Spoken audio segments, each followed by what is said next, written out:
You ask Tiger to solve. This deals with linear equations with one unknown. The final result is x equals 1 over 2. Let's solve it step by step. Group all x terms on the left side of the equation. Subtract x from both sides. Group like terms.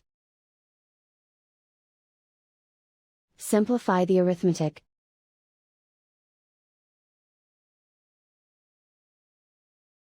Group all constants on the right side of the equation.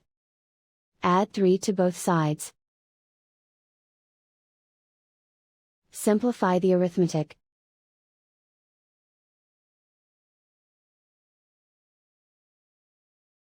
Isolate the x. Divide both sides by 6. Simplify the fraction. Find the greatest common factor of the numerator and denominator. Factor out and cancel the greatest common factor. And so the final result is x equals 1 over 2.